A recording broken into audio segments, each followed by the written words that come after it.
right. Hello, everybody. GM. Good to see you, Hey Nikita. everyone. Yeah, it's Good to going. see you, Juan. How are you guys doing? Yeah, good, good. The winter's fully set in, but we're keeping it optimistic. Yeah, here opposite side. It's pretty pretty good weather with summer. Actually, would love to go to a pool sometime. But yeah, doing great, doing great. What about you, Libby? I'm doing fine. It's hard to keep up with the topics that expand through Web3 these days. So we got a lot to discuss today, I guess. And Nikita, Juan, I think we're gonna start with the most obvious one today is the Trove ICO rug, which is basically Trove was meant to be like a perp dex where you could trade collectibles. And we have seen kind of like the fallout of Trove because they did some kind of angel investing round with users and KOLs from CTE. And a few of these KOLs, they failed to disclose that they were promoting the product of Trove, and Trove ended up basically rugging all of its users and basically putting their token to zero. Not exactly zero, but almost to zero. And this brings up a very interesting topic in Angel to the Space. I think it's because like this is not about Trove alone. I would say it's more like about like the credibility itself when we're talking about KOLs, people like having a huge following, going around, not disclosing deals, not disclosing shield tweets. What are your stances on this, Nikita? Let's start with you. Yeah, I mean, I think there definitely needs to be disclosure, knowing if you have a paid promotion or you are just sharing a project that you're interested in. It comes down to like your own reputation, right? And I think the tricky thing with socials right now is that like somebody can like the damage or like the of maybe saying the wrong thing or doing an undisclosed promotion. uh People have pretty short-term memories on Twitter and other places. And so what I see is that certain people acting maybe in bad faith are able to get away with sharing certain details around maybe promoting a project that they know might like pump and dump or something else like that. And yet they still maintain a lot of their following afterwards. You skip a couple of weeks into the future, a month into the future, and it's like it never happened, basically, right? So um I think that's why with these all these like reputation protocols that are also being built out, like I know we talked before about like ethos and others. I think are quite helpful. I think they have like an overlay even you can add for like Twitter or something else like that, where you can actually see people's kind of like credibility scores. I think this is important just because um you know a lot of these people grow audiences quite quickly, and the new audience doesn't know all the history or what happened. And there's just so many people out there that like if you are kind of like a bad actor, you can kind of just like there's an infinite kind of river of people that you can kind of just keep recycling the same the same kind of I don't know if I'd call them attacks, but like just like misinformation on. um and so yeah, I think reputation systems are going to be really important here, just for people to know that just because somebody says something really confidently on X, and they say it multiple times and they have like a big following number, doesn't mean that this is actually something that is worth following. I think that's the other thing too, is like people often will follow one of the these accounts, but then they won't really like unfollow them if they realize they have spread misinformation. So these accounts sit anyway at like 50K, 100K, 300K followers, and those numbers don't go down even though they might have done something like this kind of undisclosed promotion or something else like that. It's interesting, Nikita. At what point do you think like a non-disclosure becomes more like a security issue than like an ethics issue? Is there like a um pivot where you think like, oh man, this can be like a security risk as well, not only like from an ethical point of view, but it could also be like dangerous for the people actually like participating in the stuff. Yeah, I mean, it comes down to like, what do you know is going to be happening with the project? Like if you're going to be promoting a project heavily, um, do you know but you might have some insider details. I don't know. Maybe the same project founders, like, I don't know, were known for rug pulling before. They just came back as a new, like, there's a lot of these like anonymous personalities and others. So if you know that, these are people that have already run kind of these some sort of like scheme in the past, then this becomes more of an issue, right? Like that you have, I don't know if it's still like necessarily like a security issue. It is definitely like a reputational issue for sure. And so, and the other thing I would just mention is that what I guess it can become a security issue partially is like if it's like a very new project and you're I think one challenge nowadays is like a lot of projects will require you to like connect your Twitter, connect your Gmail, connect all your different accounts. This is something that you do need to think about because people are used to like, okay, well, to go claim my airdrop or whatever it is, I need to connect a whole bunch of these different accounts. If the project just like popped out of nowhere a couple of weeks ago, they probably haven't had the time to like build out everything properly. Are they actually, what permissions are they asking on your Google account? What can they access? Can they go into like, maybe all of your drive? What's in your drive? Maybe you have some PDFs of documents you've downloaded from like your bank or from somewhere else that you're storing in there. Now they have access to this. Now, if somebody hacks their system, they also have access to your files and all this. It's there's a lot of projects that want to like, grow quick, build fast, which is, it's great, but like you need to still have that security in mind. And if you as a user, when you're looking at connecting to one of these projects, claiming airdrops or whatever it is, you need to keep in mind that some of these projects are built in extremely quickly. That doesn't mean they're insecure entirely. There's teams that are like well put together. They know how to develop these things, but you really need to, I think, look at who are the people behind the project, who are the devs, who are the the CTO or somebody else like that. Do they have a history of building out well put together kind of tech? And so, yeah, not rushing into things.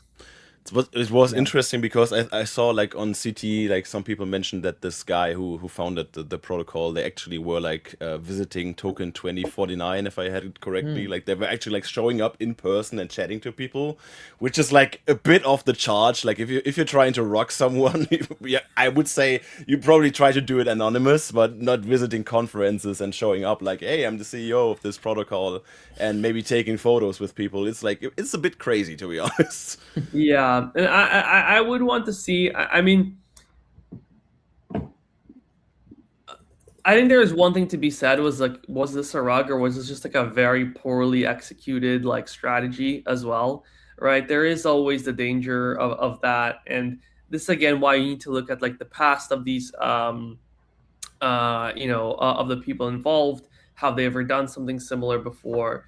And how much details are being shown around the plan and the roadmap. I think what caught a lot of people off guard was that I think there was like an initial sale on like ETH or somewhere else, and then they launched the token on Solana. Yeah, and they it's like, pivoted, yeah. if some of these details were disclosed better initially, then maybe there could have been a proper, execution here, right? And so, what is like? I think just a lack of clarity, and whenever you see lack of clarity around a project, I would personally stay away, just because at that point you're just completely at the whims of the project creators, right? There's no set roadmap or plan or what the details of the token kind of offering are. This is something that you need to be very on top of. Juan, you as the growth guy at Chain Patrol, do you think like we normalize this trust me bro threat model on CT?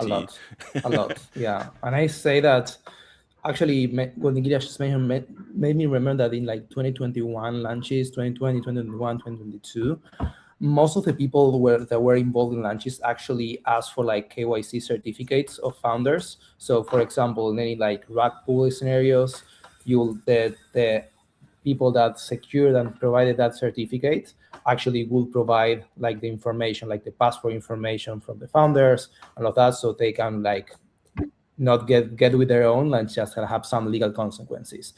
And actually, I mean, this responsibility from like KOLs also disclosing or not disclosing they were like being paid in tokens or being paid like in USD to work for this company. What happens, I think, is that they don't have like legal consequences a lot, like by not disclosing them or by disclosing them. So what they can choose if they want to disclose or not. So this also puts them in their situation to say, I don't want to disclose them because it may be legit, and if I disclose them, I will have like less people, I don't know, buying on the pre-sale with my referral link, something like that, where they can also win on that regard. And yeah, they don't have like any legal consequences. I think that's like one of the biggest problems. And apart from this, I think like this disaster, like Tristrov ICO disaster, I was seeing before this, like, is this like a new ICO era? Are launches going to be well?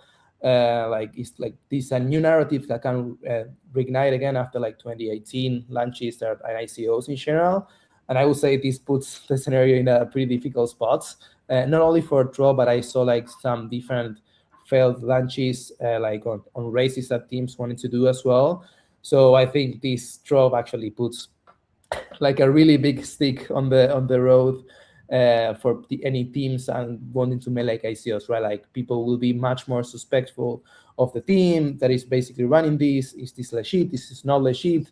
Is this race going to be good for me? I'm going to lose money if I participate in a pre-sale. All the different things that happened in the past, I would say, are going to be raised right now, these questions again. So yeah, that's my thoughts on this regard. Yeah. Nikita said like these trust level protocols are something that can be like playing a pivotal role in this, which is interesting because one of the leading KOLs, I would say, for the NFT space was slashed actually on Ethos for not disclosing the deal and basically like misleading, quote unquote, his followers into believing that he is invested or has skin in the game or whatever. Juan, you mentioned two interesting things. You mentioned KYC, which we could talk about today again, about like AI altering videos and whatnot. I think probably each of us has had the timeline filled with these videos where someone is in the video frame and then they are actually like another person, like a girl or whatever, gamer girl or whatever. This is gonna be so interesting. It's gonna be so dangerous and difficult for companies to actually like verify if the human is real. And Shields also told us in the comments of the chat, thanks for that, Shields, that it's like a very thin line between a rug pull and a failed project, basically. You can just like pivot to say, hey, sorry, we tried everything in our might, but this failed from the get-go. It wasn't our fault. Sorry, we're keeping the money.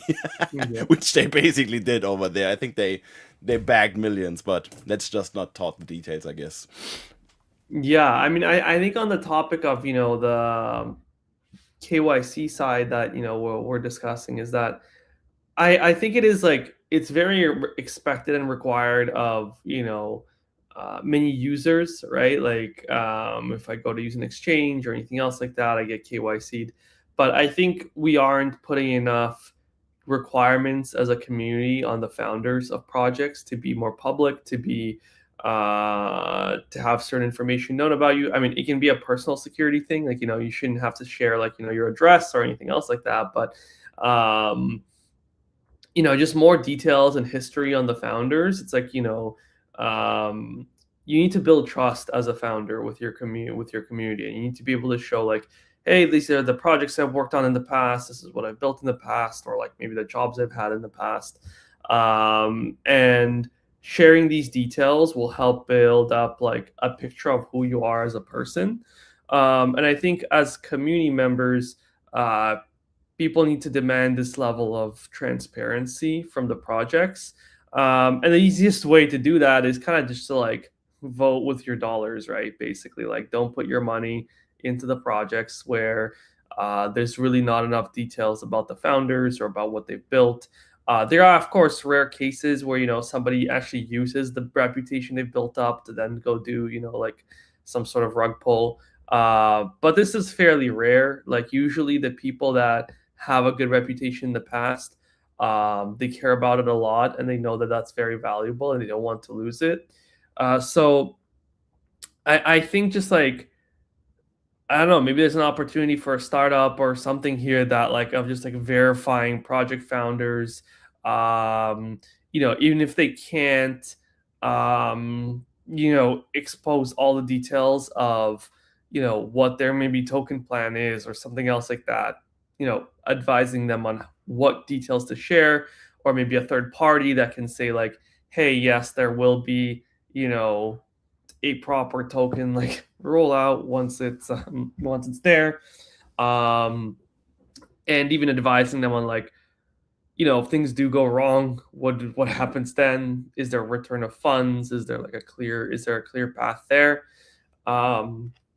You'd be taking on a lot of risk if you're a third party that's like saying we're confirming this, that this is available. But I do think it's going to be it would help projects a ton, and for us to filter out like which projects are, have good intentions or is bad. It would be interesting if you have this kind of like verified badge for founders by like a company that's doing the job for Web3 stuff or whatever, who, I don't know, like verifies that they are a real human, that their passport stuff is real, etc. We could talk about KYC a lot, because we have seen cases, or we have seen a lot of cases where like data breaches happened, and at the end of the day, basically the user who KYC'd was the one who was at harm, because the companies didn't keep the KYC data pretty private.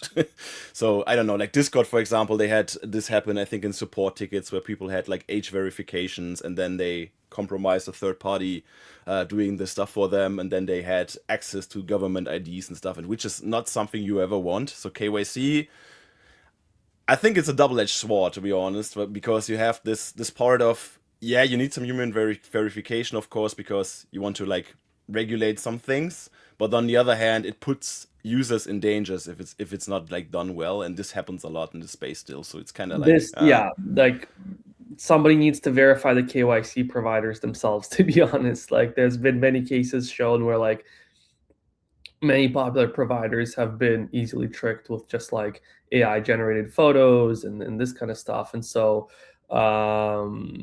there is the world of KYC. There's some really good providers out there, and then there's also a lot of vaporware in that kind of area too, because I mean, in the end of the day, it's like the flow for all of them is the same. It's basically, you take a photo, you take your passport photo, it matches them up, and that's it, right? But I could build an app that does that and looks legit right now.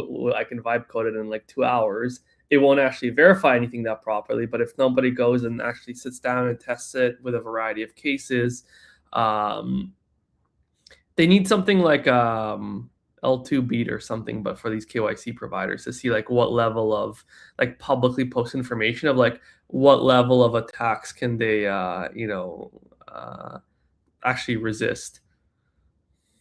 Yeah, it's interesting. And also, Nikita, I was just thinking about the stuff that when you were talking about the founders, which have some track record, and that we can look up the track records. It's crazy to me how we believed in 2021, 2022, and might even like before 2018 or whatever with the ICOs. We just like believed random accounts on Twitter showing up, founding projects, like giving them millions in ETH, which was like a very crazy time because nobody was verifying anything, and we actually couldn't verify anybody because basically they created their Twitter account, started posting, hey, I'm gonna start a project, and then like 2 weeks later they had their mint going on or whatever.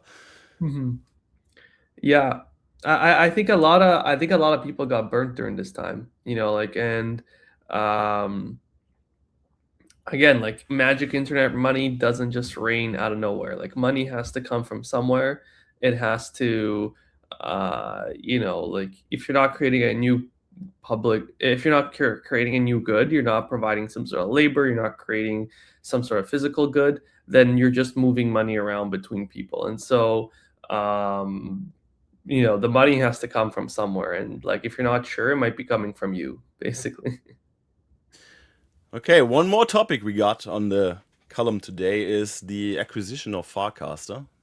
They got acquired by Naynar, not Neymar, Naynar, which is, I think it's a protocol building solution which was meant to build stuff on Farcaster more easily. Yeah. And funnily enough, they bought out the whole thing now. And like, I think Dan Romero, he said like some weeks or months ago, he said like the product market fit of Farcaster has been very difficult because he knows that he's like competing with big social medias, with X, Instagram, TikTok, and so on, which is kind of crazy. But at the end of the day, it brings up the question to me, like, initially we joined Web3 because we wanted things to be decentralized. And at the end of the day, I posted about this like 2 weeks ago or whatever myself, where I told like we're all just focusing on basically one single platform with X. We're all living like on rented property, so to say, on X. And if X decides to give none of us any reach anymore, we're basically all screwed. So this kind of surprised me because I still think that a social media which is decentralized would be something that we try to build in the space. Like we have so many smart people in the space who could contribute to this.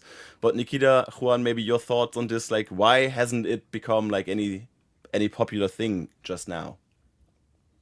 I'll maybe pass to Juan first. Yeah, that's, I don't know. Firstly, I also start like with this, like why like decentralized software is not working as I don't know, Twitter is working. Maybe it's the reach, maybe it's what we are used to. For example, it happens the same like why we're using Telegram, why we're using Discord for communications channels on crypto, and why that's not happening in other industries. Probably needs like a anthropometric like research of social research of why this happened actually and where it was like different steps. But just like talking on this, I would say like all crypto and all relates to marketing, and all of this relates to attention that you can get from your project. And I would say that when Farcaster exploded and in a good way, that I think it was, I don't know, 2023, 2024 probably, it had like a lot of people wanting to interact with that. I also think that Farcaster, you needed to pay for your account, if I'm correct. I think you actually need to pay like $5 to activate your account. So they had like that constraint on the onboarding. So I would say like a couple different things that didn't allow them to become like the centralized wave of like crypto and crypto companies exchange in terms of reach and in terms of interactions with the community.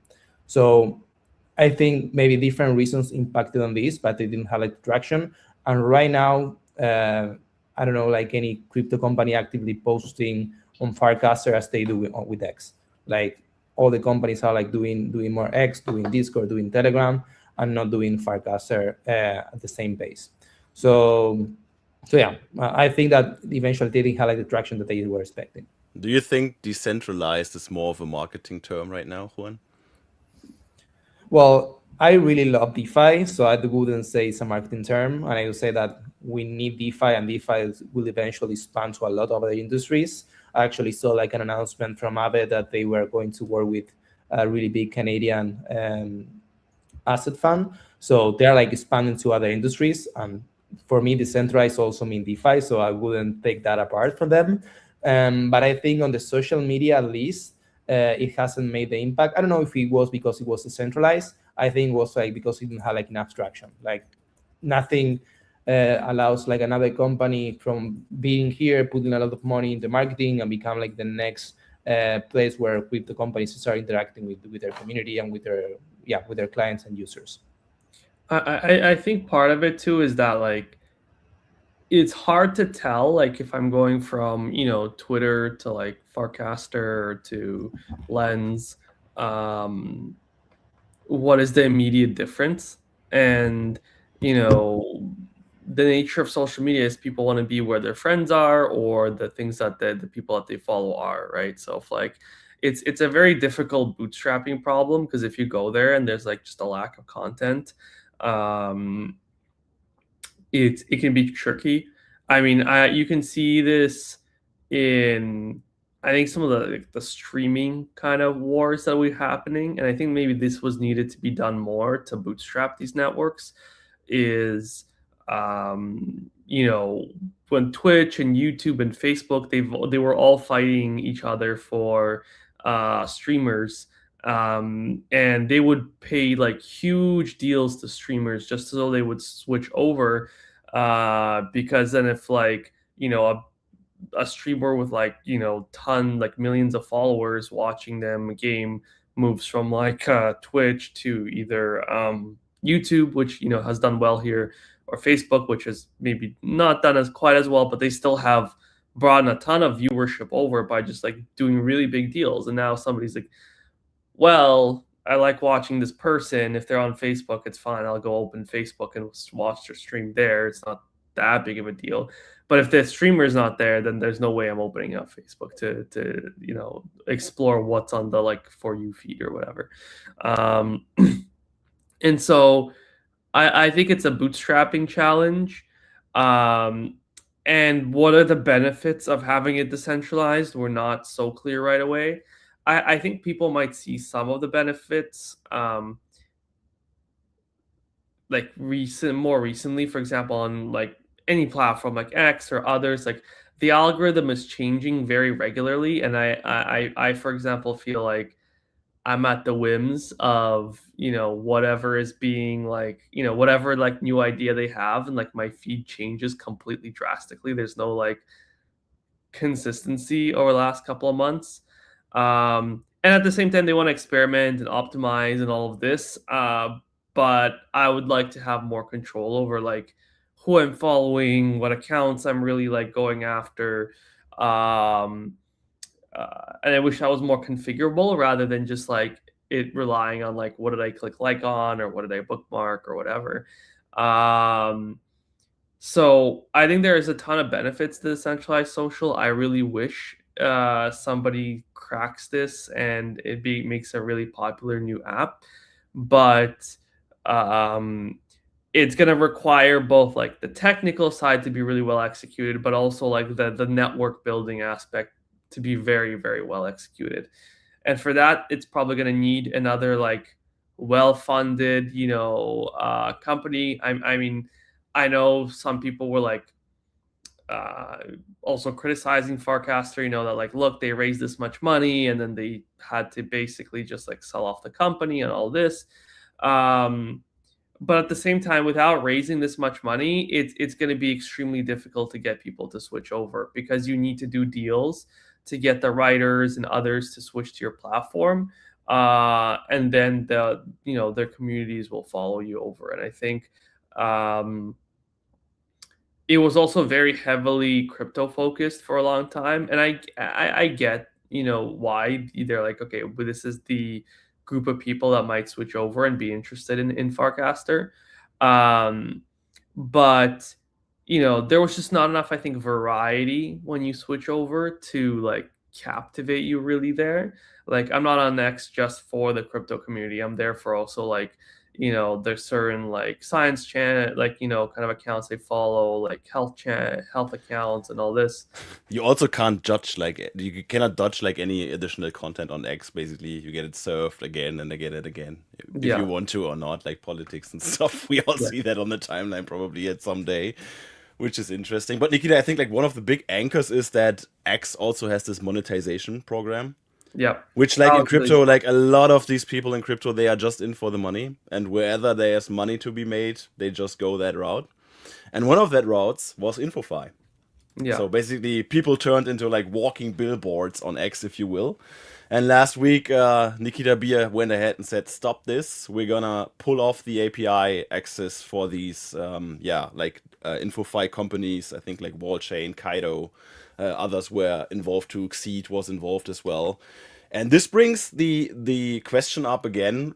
We just discussed about like Farcaster. Like, isn't this like a systematic risk? Like we build money that is like not able to be censored by governments, etc. So decentralized money, but we still rely on the rails of one social media platform, which can just like flip the switch one day and say like, hey, whatever crypto is doing, you're not getting any visibility anymore, or all of your accounts are like banned. I know like the crypto community, we would shift, we would find something else to go to, but this would take a while to adjust. And I find it kind of fascinating that X has this, like, it has the standpoint that it has still in the crypto community, because it has proven that it's not very well fortuned with us, I guess. Yeah, I mean, I think part of it is it also goes down to like I think it's an interesting show that the algorithm is not like resistant to this kind of stuff, that like where afterwards it seems like everybody's like agreeing like this was like InfoFi was like not really making their X experience any better. And yet Does it make it better from a security point of view, though? Like, it doesn't mean that we have less bots trying to scam people who are looking for MetaMask or Ledger support or whatever. It's just the InfoFi part where people try to monetize this. yeah, I mean, honestly, like we still, it didn't really affect the level of scammers or anything else like that. They're there anyway. They're sorry, they have their own, they don't really, you can't really ban them the way you ban InfoFi, right? Because there's a few companies you can ban their accounts and they have to kind of like play by the rules. Whereas the scammers and the attackers, they don't have to play by any rules, right? They just have like thousands and thousands of accounts running. So, unless you actually identify them like we do and like, you hunt them down and you find the account. And you have to, we literally remove thousands of them a day and there's still way more coming. So it's not like you can just ban an account and like, that oh, this is the one that was like automating everything. I think again, this is kind of the mix of decentralized social that we're talking about and the stuff with InfoFi is that like if I had more choices around the algorithms I'm using this, maybe somebody could have built out maybe an API or something where I could say, okay, give me the feed minus all of these accounts that are known to be associated with like Yaps or whatever it is, right? And that are using this to like earn funds and all this, and then I could maybe control my own algorithm a little bit more, right? Here, what we're seeing is that the only like solution they could find, I guess, is banning these accounts. And I think it's probably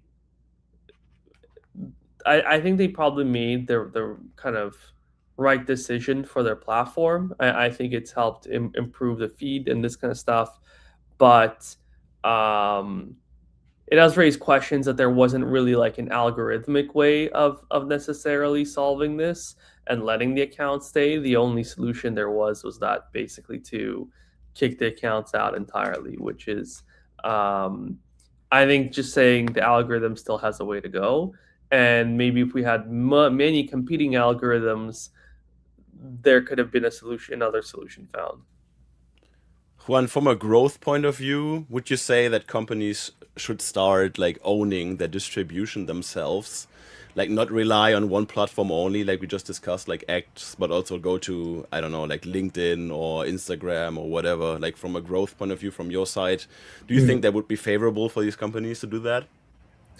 Well, of course, like distribution is one like key piece in all of the companies, like how they do themselves, how they do data marketing, how they get to their users. So it's like one really important point that all of them need to solve.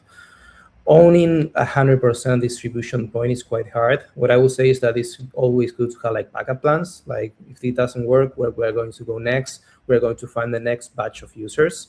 And I would say that in this specific case of InfoFi, a lot of people actually saw this like a spamming, like this account were just spamming and we're not providing like real value. So that I think maybe also like one way of, I saw like mixed feelings on Twitter on this, like some people celebrating this at the end of InfoFi, some people like complaining about this.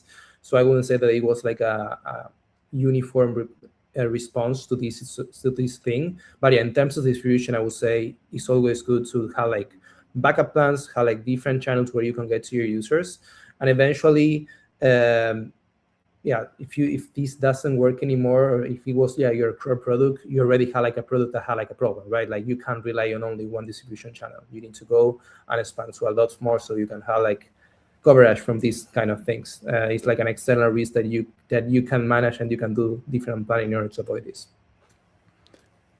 Distribution is a great keyword, I guess, because Consensus Hong Kong is coming up February 10th to 12th, I think. Chain Patrol will be there, of course, and the guys will be doing a live stream. So looking forward to that, what's going on there. Looking forward to meet people. And I think this is a wrap for today, guys. Have you any closing lines for today? Yeah, I mean, I think just I hope decentralized social finds its way. You know, I really hope so. And yeah, excited to see everybody in Consensus in Hong Kong. Our team will be there on the floor, live streaming, like you mentioned, talking to tons of people that need, you know, protection. Yeah, that's it. Yeah, for my part, just on the first topic that we touched, hope ICOs get better. Good launches should be coming. There is a lot of projects providing actually real use cases and launching really good products. So hopefully they can get their way onto this moment of ICOs. Yeah, I would say you should always do your own research. And for brands, you should invest into your community. So do brand protection with Chain Patrol. Shameless plug right here. See you guys. Have a great one. Auf Wiedersehen. Bis zum nächsten Mal. Bis dahin. Awesome. Hasta luego.